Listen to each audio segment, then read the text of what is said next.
Wow. Jungle is now in Texas. It's crazy. No, I'm truly like, and outside?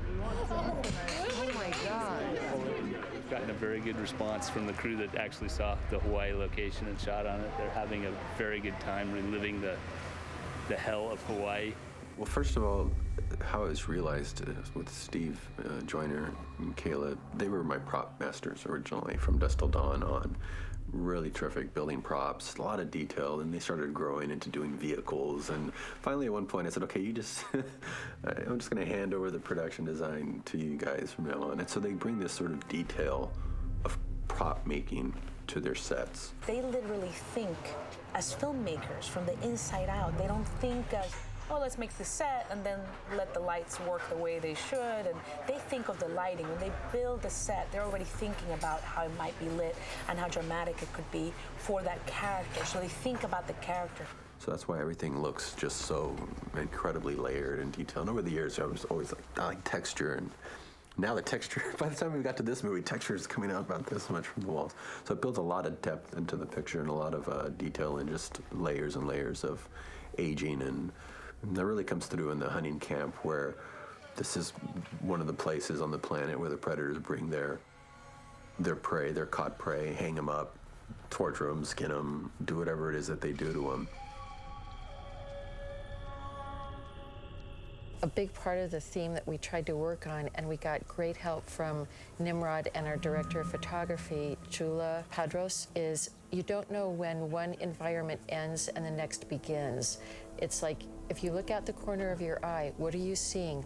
Are you seeing a tree or are you seeing a pile of bones? Where does one flicker of imagery capture you and you don't know what's happening? It kind of makes the sand shift under your feet.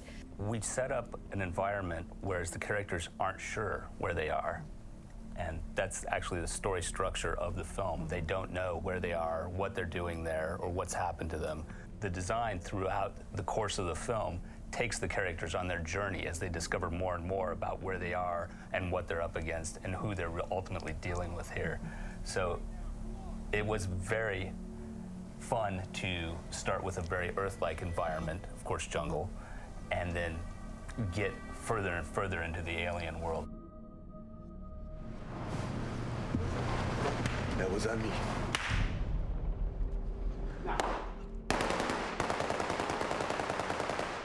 Cut! Cut it! All righty. Ali! One of the big things that was a directive from Nimrod when we began day one on Predators was a specific environment called the hunting camp. And Nimrod's directive was, I want the hunting camp to look like a Bosch painting. The hunting camp needs to be hell. The particular painting that I'm talking about had a busyness about it, and the palette itself was, we knew we were shooting a lot of stuff in the daytime, and that's a scary thought for someone who's trying to make a horror film or a film that has the suspense and tension in it. You know, the more you could hide the monsters in the shadows, the more effective you'll be. So we were almost going against the grain by having one of our big first reveals in the day, and that was a scary, scary idea. Oh, shit! What the hell is that thing? But that palette somehow, with the dark earth tones and the deep shadows, immediately inspired me and gave me a sense of hope that it can be done, it can be pulled off. That was awesome, man. That was good stuff. We were talking a little earlier about the look for predators. We went through as our hunting camp progressed. We took photos along the way to make sure that we stayed true to that palette. I have a couple of other examples here. A lot can happen, of course, when you add atmosphere to your environment, which you know that you want, especially when you have night shooting, jungle shooting, that kind of thing. You want all your shapes to really stand out.